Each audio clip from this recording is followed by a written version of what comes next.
Buenos días, soy Verónica Jurado, bioquímica residente de tercer año de la Residencia de Bioquímica Clínica del Hospital Pablo Soria de la provincia de Jujuy. El tema que voy a presentar a continuación es criptococosis es una micosis sistémica oportunista grave causada por levaduras del complejo Cryptococcus neoformans gatti y se caracteriza por afectar inicialmente pulmones y después diseminarse a piel y vísceras con una clara predilección hacia el sistema nervioso central. El género Cryptococcus tiene alrededor de más de 100 especies donde el complejo Cryptococcus neoformans gatti es el único que es considerado patógeno para los humanos. Y Cryptococcus neoformans se puede encontrar la variedad Grubi, que tiene el serotipo A, genotipo BN1 o BN2, la variedad neoformans, que tiene el serotipo D, genotipo BN4, y entre estas existe un híbrido que tiene un serotipo AD, genotipo BN3. Después tenemos Cryptococcus gatti, que tiene el serotipo B o C, genotipo G1, 2, 3 y 4. En cuanto a la taxonomía y la etiología, el complejo Cryptococcus neoformans presenta dos estados de reproducción, uno asexual y otro sexual. En su fase anamorfa pertenece al filum Deuteromycetes, orden Cryptococcales, familia Cryptococcaceae, género Cryptococcus, especie Neoformans, variedad Neoformans o gatti. En este estado se presenta como una levadura redonda que mide de 4 a 8 micrómetros de diámetro y se encuentra rodeado por una cápsula polisacárida de tamaño variable y se va a reproducir por gemación única, mientras que en su fase teleomorfa pertenece al filum Basidiomycota, orden Filobasidial, Basidales, familia Filobasidiaceae, género Filobasidiela, especie Neoformans, variedad Neoformans o Basilospora. En este estado el hongo se encuentra como heterotálico y presenta dos tipos de reproducción sexual. Una variedad A y la variedad alfa, donde la variedad alfa es la que se encuentra en un 95% de los aislamientos. El cruce entre estas células se puede producir cuando se unen tipos opuestos, tipos sexuales opuestos como el A con el alfa o tipos similares como en este caso el alfa, y van a dar lugar a las basidiosporas. En cuanto a la epidemiología, Cryptococcus neoformans tiene una distribución mundial. Se lo puede aislar de diferentes fuentes como excremento de aves, principalmente de palomas, sobre todo de la especie Columbia livia, también de suelos, raíces de vegetales, frutas, maderas y leche, y afecta principalmente a inmunocomprometidos, mientras que Cryptococcus gatti se encuentra en clima tropical o subtropical y es endémico en Australia, Canadá, África, sur de California, parte de Sudamérica. Tiene como fuentes una gran variedad de árboles, entre ellos eucaliptus de la especie Camaldulensis y Tereticornis, y afecta a individuos inmunocompetentes, dando epidemias tanto en animales como en humanos. En cuanto a la epidemiología, en la década del 80, con el inicio del HIV-Sida, se puede observar que hubo un incremento de esta patología, pero a mediados de los 90, con el advenimiento de la terapia antirretroviral altamente efectiva, hubo una disminución en el número de casos en países desarrollados, mientras que en países sin acceso a esta terapia la incidencia de la criptococosis es aún alta y se estima actualmente que a nivel mundial se presentan más de 1 millón de casos anuales de neurocriptococosis, con un total de 625.000 fallecidos. La mayoría de los casos proviene, como se observa en el gráfico, de África subsahariana. En cuanto a la epidemiología en Argentina, como todas las micosis, no es de notificación obligatoria, por lo tanto no existen registros históricos que permitan estimar su prevalencia y los antecedentes de distribución y frecuencia de los aislamientos son escasos. En el hospital Muñiz, desde el año 1986 al 2020, se reportaron un total de 2.311 casos en 35 años. En este cuadro vemos la distribución por quinquenio y podemos observar que luego de el descubrimiento del SIDA hubo un aumento en el número de casos, y si bien con el inicio de la terapia antirretroviral en los años 90, este número de casos no logró descender. En promedio se reportan 54 casos por año, es decir, 1 por semana. La patogénesis de la criptococosis está relacionada con los diferentes factores de virulencia que posee este hongo. Uno de ellos es la cápsula, que está compuesta en un 90% por glucuronosilomannanos, un 8% de galactosilomannanos y 2% de manoproteínas. Esta cápsula tiene como función impedir la fagocitosis, como así también la migración de los leucocitos, y además genera la supresión de la proliferación de los linfocitos T. La melanina va a evitar la producción del factor de necrosis tumoral por parte de los macrófagos, y además le va a conferir resistencia frente a especies reactivas del oxígeno. También tiene como factores de virulencia enzimas como la ureasa, la lacasa, la fosfolipasa y proteasas, y también la habilidad de crecer a 37 grados centígrados. En cuanto a la fisiopatología, la vía de entrada suele ser la inhalación de los propágulos, que es donde se encuentran las levaduras o las esporas o basidiosporas. Cuando éstas llegan al alveolo, si no existe una respuesta adecuada celular, el complejo Cryptococcus neoformans va a proliferar y puede diseminarse por vía linfática y hematógena, sobre todo a sistema nervioso central, donde el líquido cefalorraquídeo es deficiente en un factor fungistático que es anticriptococósico. El hongo también tiene la capacidad de atravesar la membrana de la barrera hematoencefálica por la acción de la enzima ureasa, y otro mecanismo que también está muy bien descrito es el del caballo de Troya, donde usa a los monocitos para pasar de la sangre al sistema nervioso central. Una vez en el sistema nervioso central va a generar las lesiones. Otra vía de entrada suele ser el traumatismo en piel, que es raro esta vía de entrada. El periodo de incubación suele ser indeterminado, y en cuanto al sexo y la edad, en pacientes con HIV el predominio es masculino en una relación de hasta 4:1 con respecto a mujeres, y se presenta entre la tercera y la quinta década. En cuanto a los factores de riesgo para esta afección, el principal factor de riesgo es la infección por HIV, sobre todo en pacientes que tienen un recuento de linfocitos CD4 por debajo de 100 células por milímetros cúbicos y con una alta carga viral.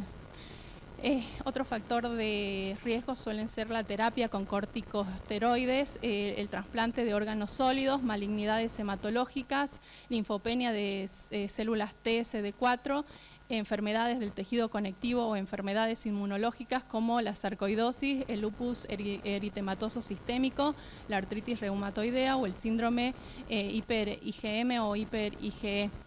También la terapia con anticuerpos monoclonales, la diabetes mellitus, la enfermedad pulmonar o cáncer de pulmón, la falla renal o diálisis peritoneal, también la cirrosis y el embarazo. En cuanto a los aspectos clínicos, la principal afección es la criptococosis a nivel del sistema nervioso central, donde se puede presentar como una meningitis o una meningoencefalitis o con la formación de criptococomas.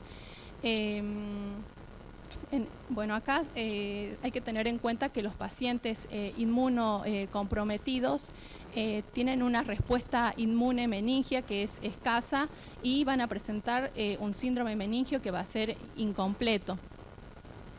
Hay que sospechar en pacientes HIV positivos que presenten fiebre y que tengan una escasa manifestación clínica.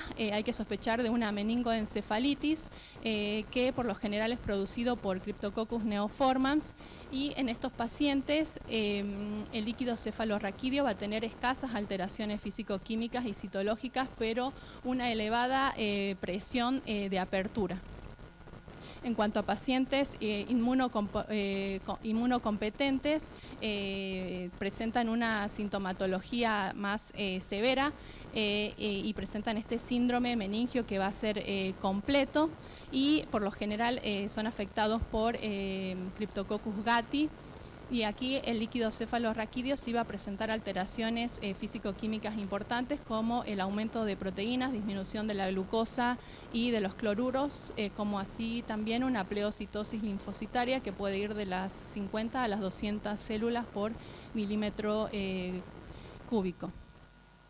Otro de los aspectos clínicos es la criptococosis pulmonar, que se suele presentar de manera asintomática o subclínica en el 95% de los casos, y depende sobre todo del estado inmune del paciente. Se puede detectar por cambios radiológicos que van a ser sugestivos, como así también por métodos inmunológicos. La afección suele ser bilateral, y en los casos de una criptococosis pulmonar leve va a simular un cuadro gripal que se va a presentar con tos, fiebre, pero si este cuadro progresa puede haber también tos con esputo mucoide, tos con esputo mucoide o hemoptoico. Si la criptococosis pulmonar ya es grave, se va a parecer a una tuberculosis miliar. Y es rara la observación de criptococomas.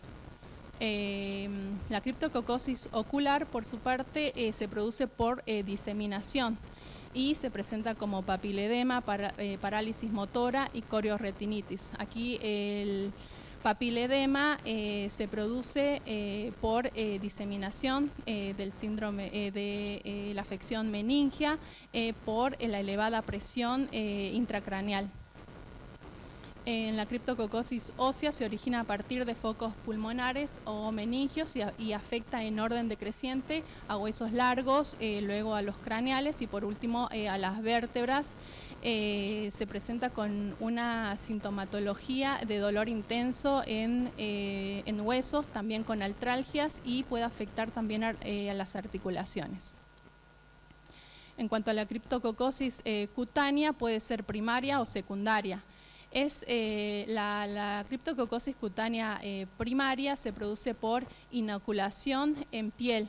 En este caso es importante tomar una biopsia y se debe aislar el hongo, ya sea del cultivo de esta muestra, y tiene que haber una ausencia de diseminación hematógena.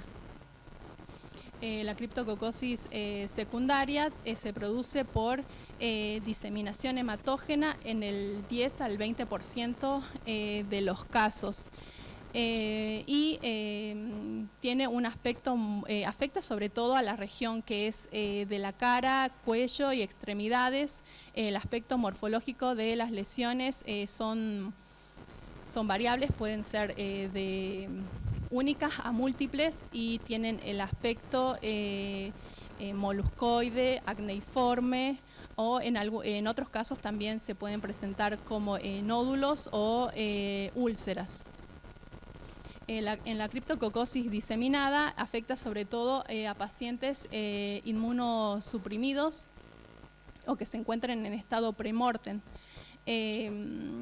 Invade casi todos los órganos, desde piel, vaso, intestino, hígado, corazón, próstata. Y se van a observar lesiones que son granulomatosas y gelatinosas. Es importante realizar el diagnóstico diferencial de las diferentes presentaciones clínicas con otras enfermedades. Para el tratamiento de la criptococosis diseminada o con compromiso del sistema nervioso central va a constar de 3 fases. Una fase de inducción, donde se va a usar anfotericina B más 5-flucitocina por 2 semanas. Cuando no se dispone de la 5-flucitocina como en nuestro país, por ejemplo, una alternativa sería el uso de la anfotericina B más fluconazol. Aquí hay que tener en cuenta la toxicidad de la anfotericina B, ya que produce hipocalemia y nefrotoxicidad. Siempre va a ser preferible el uso de la anfotericina B liposomal. Luego le sigue la fase de consolidación, donde se usa fluconazol 800 miligramos por día, como mínimo 8 semanas. Y por último, una fase de mantenimiento o profilaxis secundaria, donde se usa fluconazol de 200 a 400 miligramos por día. En los casos de pacientes HIV positivos, la terapia antirretroviral debe comenzar de 2 a 10 semanas después de iniciada la terapia antimicótica. En el caso de una criptococosis pulmonar limitada, en las formas leves o moderadas se usa fluconazol en dosis altas, mientras que ya en las formas graves se la debe tratar como una criptococosis diseminada. La criptococosis cutánea se usa fluconazol de 400 a 800 miligramos por día y también itraconazol. En estos casos, sobre todo cuando se trate de pacientes que sean inmunosuprimidos, se debe realizar la punción lumbar y el estudio del líquido cefalorraquídeo para descartar que el hongo no haya llegado al sistema nervioso central. En cuanto al diagnóstico, las muestras que nos pueden llegar al laboratorio va a ser principalmente líquido cefalorraquídeo, pero también puede llegar esputo, BAL, escarificaciones, biopsia, entre otras muestras. Y las técnicas que vamos a usar para el diagnóstico va a ser la microscopía mediante el examen de la tinta china. También se van a realizar coloraciones y el examen en fresco, cultivos, pruebas bioquímicas, pruebas inmunológicas y biología molecular. Para el diagnóstico del examen microscópico, la técnica de la tinta china va a consistir en colocar una gota del fluido, que puede ser líquido cefalorraquídeo, orina o hemocultivo. En el caso del líquido cefalorraquídeo y la orina, se debe centrifugar y se debe usar el sedimento. Se debe colocar una gota más una gota de una dilución 1:4 de la tinta china entre porta y cubre objeto. Esta técnica tiene una sensibilidad del 80 al 86% en líquido cefalorraquídeo en pacientes HIV positivos. Esta sensibilidad disminuye en pacientes HIV negativos. Y lo que debemos observar es la presencia de la levadura rodeadas por la cápsula mucoide, que no se va a colorear con la tinta, por lo que vamos a observar la presencia del halo. Y lo que se debe hacer es buscar levaduras gemantes, ya que se pueden dar falsos positivos por la presencia de polimorfos nucleares, que en algunos casos suelen simular como una especie de cápsula, y también las micelas lipídicas. También se pueden realizar tinciones como la de Giemsa, la de Grotko y la de Musicarmin, que esta coloración es la única que tiñe la cápsula, ya que con las otras técnicas habituales la cápsula no suele ser visible debido a que es altamente hidrofílica y es posible confundir Cryptococcus con otras levaduras. También se puede realizar un examen en fresco de las muestras. Para el cultivo se debe sembrar un tubo de saburó y un tubo de agar semilla de girasol e incubarlo a 28 grados. y sembrar 2 tubos de agar BHI o un tubo de BHI y agar estría, y se debe incubar a 37 grados. Las colonias suelen desarrollar en 48 horas. En el agar saburó se pueden observar que son colonias limitadas, mucoides, convexas, de color blanco amarillento y que tienen un aspecto de leche condensada. Mientras que en otros medios que son selectivos para Cryptococcus, como ser el alpiste negro o el agar semilla de girasol o el agar tabaco, el microorganismo va a crecer generando colonias que tienen un pigmento café marrón. Para la identificación de Cryptococcus, del complejo Cryptococcus neoformans gatti, se pueden usar pruebas bioquímicas, como ser la prueba de la ureasa, que se puede realizar un test de la ureasa rápida, o la urea de Christensen, donde la presencia de ureasa lo que va a hacer es desdoblar la urea en dióxido de carbono y amonio. Este último va a elevar el pH y va a producir el viraje del indicador rojo fenol de amarillo a fucsia, que en este caso vamos a observarlo para el complejo Cryptococcus neoformans gatti positivo. Otra prueba es la de la fenol oxidasa, que para este caso, bueno, se pueden usar el agar tabaco y el agar semilla de girasol, que estos medios permiten la detección de la enzima fenol oxidasa, y esta enzima tiene como producto final la producción de la melanina, la cual le va a dar el color marrón. Después tenemos otras 2 pruebas que nos van a servir para diferenciar Cryptococcus neoformans de Cryptococcus gatti, que es la prueba de Salkin y la de canavanina glicina azul de bromotimol, donde en la prueba de la canavanina, Cryptococcus gatti crece usando la glicina como fuente de carbono, es resistente a la canavanina y como producto del metabolismo se va a producir amonio, el cual va a cambiar el pH del medio y el indicador va a virar de amarillo a azul.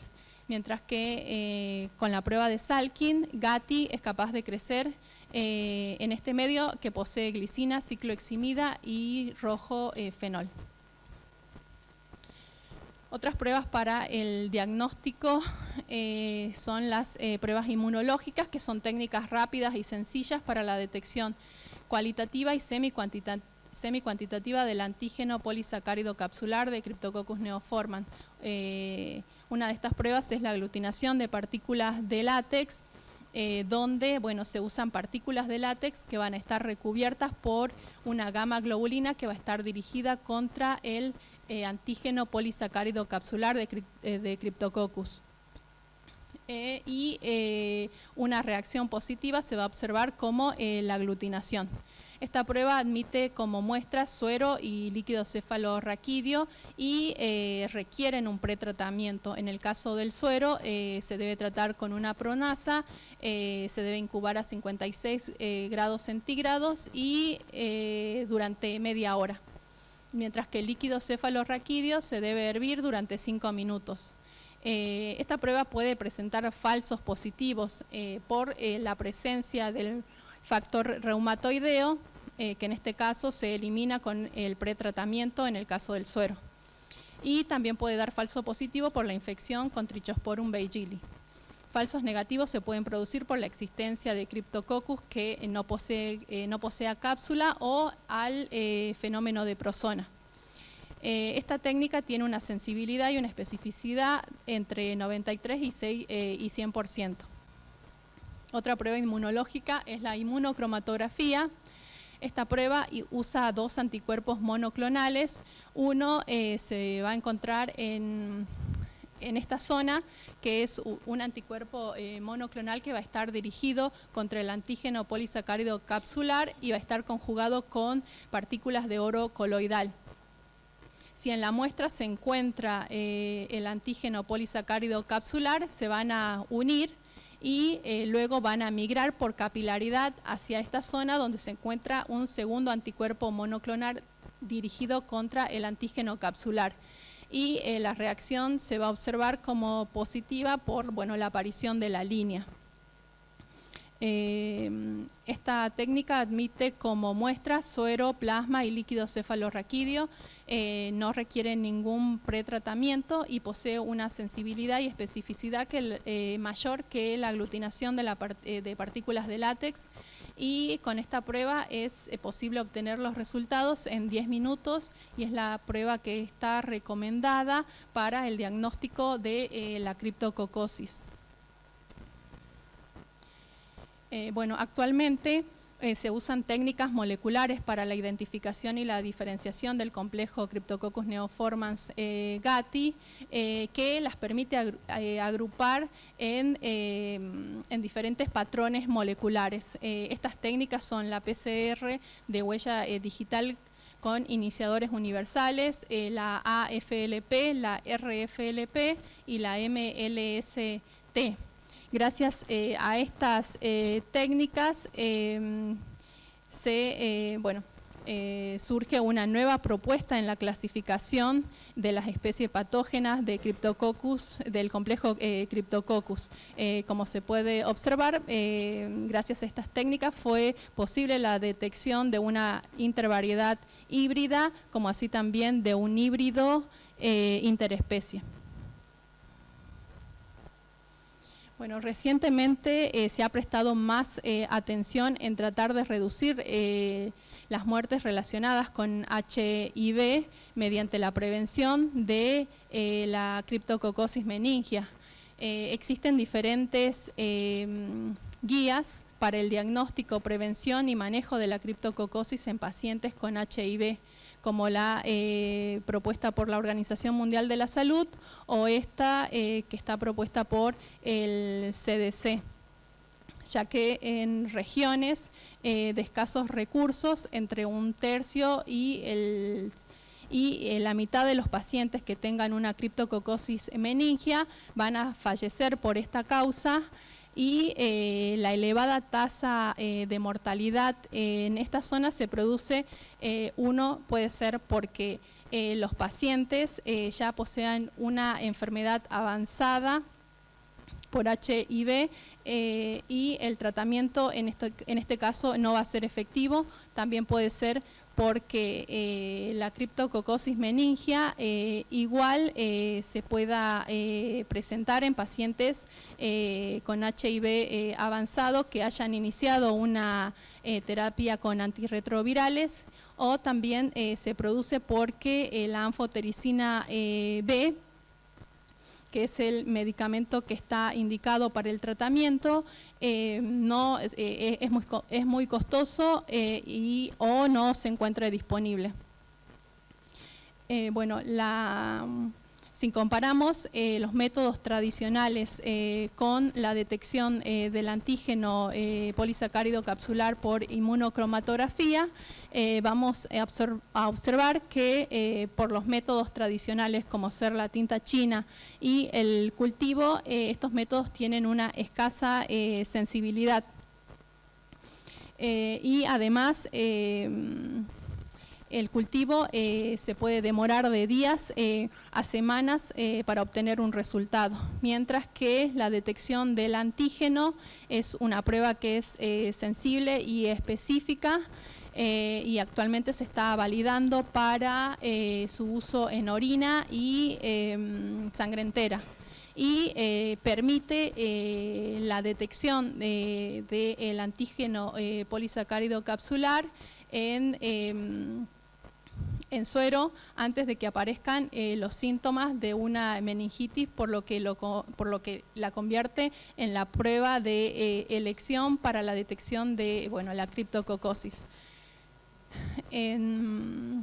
La detección del antígeno capsular en suero se puede detectar en una media de 22 días antes de que se desarrollen los síntomas de la meningitis. La presencia de este antígeno es un gran predictor de quienes podrían desarrollar una criptococosis meningia, por lo que una detección temprana del antígeno puede prevenir la progresión hacia una meningitis si se aplica un tratamiento como profilaxis. Bueno, este es un esquema basado en las pautas propuestas por la Organización Mundial de la Salud para la atención del paciente y el tratamiento.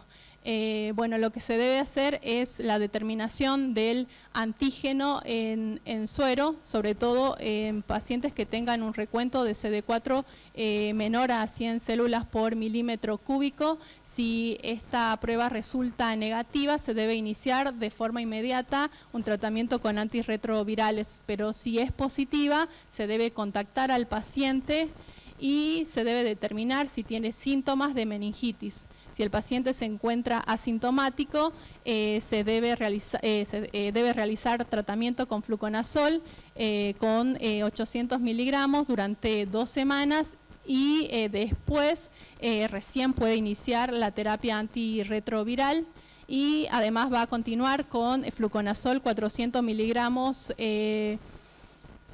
durante 8 semanas y seguido de 200 miligramos por día durante 6 meses o hasta que el recuento de CD4 sea mayor a 200 células por milímetro cúbico.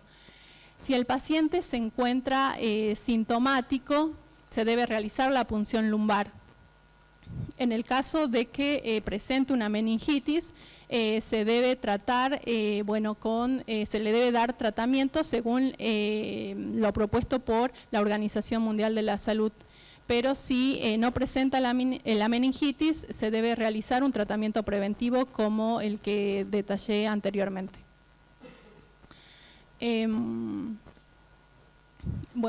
Se ha propuesto ponerle fin a las muertes por meningitis por Cryptococcus para el año 2030 y mediante un marco estratégico que expone como argumentos una campaña de distribución mundial que establece no solo objetivos, sino también elementos básicos estratégicos para que los diferentes países puedan desarrollar también sus propias metodologías para que los países puedan desarrollar sus propias estrategias y así disminuir las muertes por meningitis por Cryptococcus, sobre todo en pacientes con HIV. Pero esto en la mayoría de los países no se da. Es decir, que no existe una detección del antígeno polisacárido capsular y además a los pacientes que tengan una antigenemia positiva no se les suele dar un tratamiento, por lo que esto resulta en una oportunidad perdida para disminuir las muertes por meningitis por Cryptococcus. Es decir, que las herramientas para reducir drásticamente la mortalidad por Cryptococcus, para reducir la mortalidad por meningitis criptocóxica existen, pero rara vez se utilizan. Ahora voy a exponer el caso clínico. El 3 del 11 del 2022, una paciente femenina de 66 años de edad en tratamiento con metotrexato 15 miligramos semanal y prednisona 5 miligramos por día por artritis reumatoidea, tiene una serología para HIV no reactiva y como antecedentes personales artritis reumatoidea desde los 28 años de edad, osteoporosis, fractura de codo y tobillo izquierdo, además de un bloqueo de la rama izquierda y anemia crónica. Consulta con un médico clínico por una lesión dolorosa de 1 mes de evolución en el miembro inferior derecho que evoluciona a úlcera. realiza un tratamiento empírico con TMS por 9 días, pero ante la persistencia de la lesión acude a la guardia del hospital donde se decide su internación. Bueno, esta es una fotografía de la paciente al momento de su ingreso, donde el médico describe la lesión como una úlcera de bordes eritemato-violáceos irregulares y que además presenta nódulos y que además presenta nódulos. Y el diagnóstico presuntivo que se realiza es una úlcera atípica en estudio y se solicitan estudios de laboratorio como ser el hemograma, la química, coagulograma, y además se le realiza una punción de partes blandas y se envía al laboratorio de bacteriología y tuberculosis. En cuanto a los resultados, el hemograma mostró una hemoglobina de 11,6 gramos por decilitro por debajo de los valores de referencia, con un BCM de 97,3 femtolitros y un RDW de 18%, por lo que se informó en observaciones una anisocitosis. Los demás parámetros estaban dentro de los valores normales. La química, tanto la glucosa como la urea, la creatinina y el ionograma, como así también las transaminasas, resultaron normales. La FAL estaba elevada con un valor de 132 unidades internacionales por mililitro, y los valores de hemostasia eran también normales. El laboratorio de tuberculosis realizó una coloración de Cia-Nielsen de la muestra que fue enviada, la cual resultó negativa, lo mismo que el cultivo. Mientras que el laboratorio de bacteriología realizó un examen, una coloración de Gram, donde informó leucocitos escasos y no se observaron bacterias. También realizó una coloración de Cia-Nielsen donde no se observaron VAR en 100 campos observados, pero el cultivo resultó positivo y se identificó Cryptococcus neoformans por Malditov. Ante estos resultados, el 9 del 11 del 2022 se envía una muestra al laboratorio de micología que consiste en un líquido de punción. Se le realiza un examen directo en fresco donde se observan levaduras capsuladas. También se le realiza una coloración de Cia-Nielsen donde no se observan VAR. En la coloración de Giemsat tampoco se observaron elementos micóticos y el cultivo resultó positivo para Cryptococcus neoformans y se identificó por métodos fenotípicos y también por espectrometría de masa Malditov. También se envió una muestra de suero para la detección del antígeno polisacárido capsular de Cryptococcus y se determinó por dos metodologías, una la aglutinación de partículas de látex y la inmunocromatografía. Ambas resultaron positivas. Se cuantificó con el método de la aglutinación de partículas de látex y tenía un título de 1 en 1000. Es decir, que la paciente tenía una antigenemia positiva para Cryptococcus. Ante estos resultados, bueno, es necesario descartar que el hongo no haya llegado al sistema nervioso central, por lo que al siguiente día se le realiza una punción lumbar y se envía el líquido cefalorraquídeo. El examen físico-químico del líquido mostraba un aspecto límpido, era incoloro, y el postcentrifugado era incoloro y límpido. Una glucosa de 55 miligramos por decilitro, proteínas de 0,33 gramos por litro, y el examen citológico tenía un recuento de 8 células por milímetro cúbico, con un predominio de mononucleares en un 98%. También se envió esta muestra de líquido cefalorraquídeo al laboratorio de micología, donde el examen directo con tinta china no se observaron hongos, el cultivo tampoco se aislaron hongos y se le realizó la detección en el líquido cefalorraquídeo del antígeno polisacárido capsular para Cryptococcus por medio de inmunocromatografía, la cual resultó negativa. Por lo que el diagnóstico de la paciente fue criptococcosis cutánea secundaria, bueno, diseminada por vía hematógena. El tratamiento que se le indicó fue fluconazol intravenoso, 800 miligramos por día durante 2 semanas, y luego iba a continuar con fluconazol 400 miligramos. Al cabo de unas semanas la paciente es dada de alta. Luego el 11 del 1 del 2023 acude a un control por consultorio externo, donde esta es una fotografía de la lesión al momento de la consulta. Bueno, acá es importante recalcar que los pacientes que están sometidos a terapia con corticoides suelen hacer este tipo de lesiones, que son lesiones en goma, que se caracterizan por presentar etapas que son el recrudecimiento, el reblandecimiento, la ulceración, la evacuación y la reparación. Bueno, lo que se realizó fue una toma de muestra que consistió en una escarificación, y se le realizó el examen microscópico, un examen en fresco en el momento, donde se observaron levaduras, que son estas. También se realizó una coloración de Giemsa y una de Cien-Nielsen, y se informó que se observaban levaduras redondas, por lo que se indicó nuevamente la internación de la paciente, que iba a ser posteriormente tratada con anfotericina B liposomal más itraconazol. Bueno, como conclusión podemos decir que la infección por Cryptococcus es un importante problema de la salud pública y provoca una gran carga de morbilidad, sobre todo en las personas que viven con el VIH-Sida. Y la prueba para el antígeno polisacárido capsular de Cryptococcus puede detectar la infección de manera temprana, antes de que se convierta en una meningitis potencialmente mortal.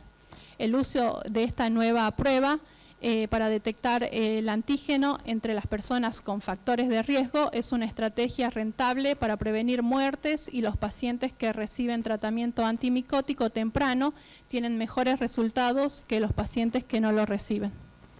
Esta es la bibliografía, y quiero agradecer especialmente el servicio de micología del Hospital Muñiz, donde estoy actualmente rotando.